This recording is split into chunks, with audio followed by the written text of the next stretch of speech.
ஹாய்ப்பா, good morning. Welcome to my channel any life dew channel. எல்லாம் என்ன பண்ணுறீங்கப்பா? Tiffin சாப்பிட்டு முடிச்சிட்டிங்களா? நான் டிஃபன் சாப்பிட்டு முடிச்சிட்டேன், சமையலும் முடிச்சிட்டேன். டிஃபனுக்கு போட்டே ஒரு வாரத்துக்கு மேலே ஆயிடுச்சு. அதுதான் இன்றைக்கி டிஃபனுக்கு போடலான்னு. சரி, அதை எப்படி ஊற வைக்கிறது, ரேஷன் அரிசியில் இட்லி ரொம்ப சாஃப்டாக வரதுக்கு அப்படின்றது உங்களுக்கு காமிக்கலாம் அப்படின்றதுக்காக தான். வாங்க வீடியோக்குள்ளே போகலாம்.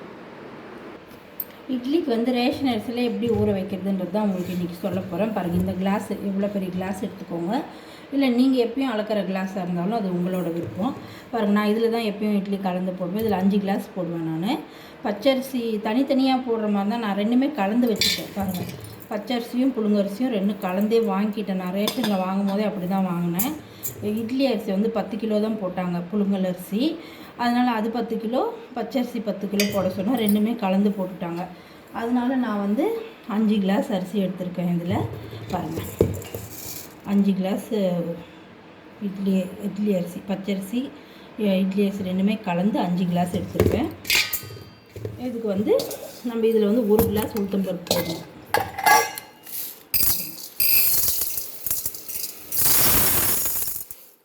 ஒரு கிளாஸ் இப்படி நிறக்கா இப்படி போடுவோம். உங்களுக்கு இன்னும் கொஞ்சம் வேணும்னா கூட போட்டுக்கோங்க. இன்னும் கொஞ்சம் நான் போட்டுக்கோங்க. பாருங்கள், வெந்தயம் ஒரு இவ்வளோ போட்டுக்கோங்க. உளுத்தம்பருப்புலேயே வெந்தயத்தையும் போட்டுக்கோங்க. பாருங்கள், ஒரு 1.5 கிளாஸ் உளுந்து வெந்தயமும் கொஞ்சம் போட்டாச்சு.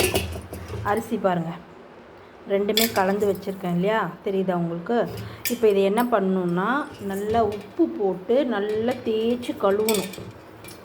நல்லா பிசைஞ்சு ஒரு 5-6 வாட்டி கழுவுனிங்கன்னா அரிசியை நல்லா வெள்ளையாக கலரே மாறிடும். அப்போ நம்மளுக்கு இட்லி கலராக வரும்ன்ற டவுட் உங்களுக்கு இருக்காது. ஏன்னா நம்ம கழுவுறோம் இல்லையா, அந்த பதத்துலேயே இட்லி அரிசி நல்லா பளிச்சுன்னு ஆகிடும். வாங்க, நான் உங்களுக்கு எப்படி கழுவுறதுன்னு காமிக்கிறேன். எப்படி நான் கழுவுறேன்றதை காமிக்கிறேன். பாருங்கள், இவ்வளோ கழுவு எடுத்துக்கோங்க. ஃபஸ்ட்டு அரிசியில் போட்டுக்கோங்க. தண்ணி கொஞ்சம் சுடு போட்டுட்டு அந்த உப்போடையே நல்லா போட்டு பிசைஞ்சு கழுவணும். நல்லா போட்டு பிசைஞ்சு கழுவுனீங்கன்னா ஒரு 7-8 முறை கழுவணும். அப்படி கழுவுனானா அரிசி நல்லா வெள்ளையாகும். இருங்க, நான் கழுவிட்டு காட்டுறேன். 3 முறை நான் உப்பு போட்டு கழுவுவேன். அப்போ தான் நல்லாயிருக்கும். பாருங்கள், 2 டைம் கழுவிட்டேன். திருப்பி ஒரு இவ்வளோ உப்பு போட்டுட்டு நல்லா இப்படி பிசையணும். கையை வச்சு நல்லா இப்படி பிசைஞ்சிங்கன்னா தான் அந்த இதெல்லாம் வரும். நல்லா இப்படி பிசையணும். நம்ம எந்த அளவுக்கு சலிப்பு படாமல் கழுவுறோமோ அந்த அளவுக்கு நம்மளுக்கு இட்லி நல்லா வெள்ளையாக வரும். இல்லைன்னா ஒரு மாதிரி பழுப்பு கலராக இருக்கும், அது நம்மளுக்கு சாப்பிடவே பிடிக்காது. நான் எப்பயும் இப்படி தான் கழுவி ஊற வைப்பேன்.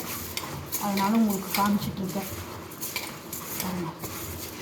நல்லா இப்படி பிசைஞ்சு ஒரு 10-15 முறை இப்படி பிசைஞ்சு கழுவணும்.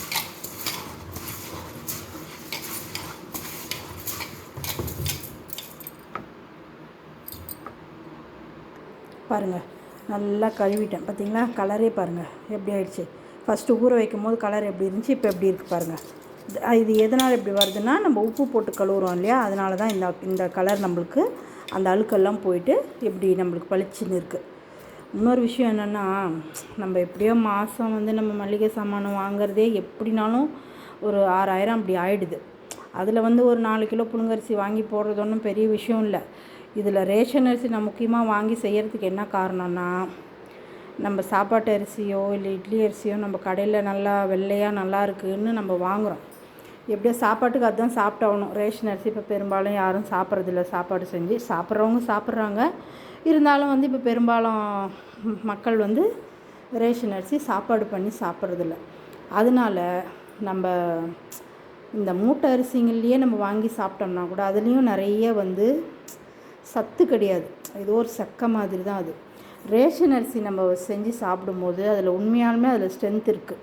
அதில் அவங்க எந்த கெமிக்கலும் கலக்கிறதில்ல, எந்த பாலிஷும் போடுறதில்ல, எந்த ஒரு எக்ஸ்ட்ரா ஆர்டினரியான விஷயங்கள் அவங்க செய்ய மாட்டாங்க, செய்யறதில்ல. அந்த அரிசியை நம்ம சாப்பிடும்போது கொஞ்சமாக நம்ம உடம்புக்கு ஸ்ட்ரென்த்து கிடைக்கும். அந்த ஒரு முக்கியமான காரணத்துக்காக தான் நான் ரேஷன் அரிசி வாங்கி இட்லிக்கு போடுறது. நிறைய பேர் வந்து யோசிப்பீங்க, என்ன யார் போய் இப்போல்லாம் ரேஷன் அரிசி வாங்கி இட்லி போடுறாங்க அப்படின்லாம் யோசிப்பீங்க. நிறைய பேர் அதெல்லாம் வாங்குறதும் இல்லை இப்போல்லாம். ஆனால் நான் வாங்குறதுக்கு மெயினான காரணம் இது தான்.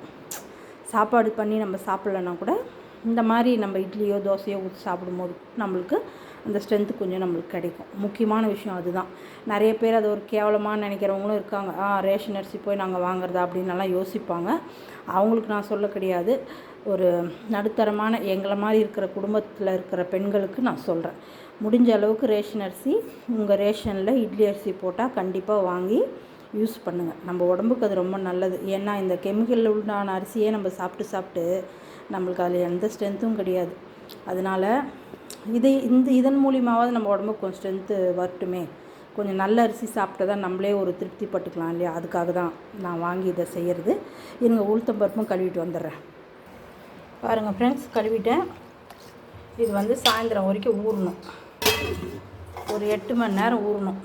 பாருங்கள், உளுந்தும் கழுவியாச்சு. அதுக்கப்புறமா நம்ம ஆட்டுறதுக்கு போகும்போது அவள் கொஞ்சம் கழுவி போட்டுட்டு அரிசி கொஞ்சம் போட்டுக்கணும். சாப்பாட்டு அரிசி கொஞ்சம் போட்டு ஆட்டிட்டோம்னா சூப்பராக இட்லி நல்லா மல்லிப்பூ மாதிரி வரும். நான் உங்களுக்கு ஆட்டும் போதும் காமிக்கிறேன், எண்ணெய் போட்டு ஆட்டிட்டு வரோன்ட்டு. அப்புறம் நாளைக்கு இட்லி சுடும் போது நான் உங்களுக்கு காமிக்கிறேன். ஓகேவா? வெயிட் பண்ணுங்கள்.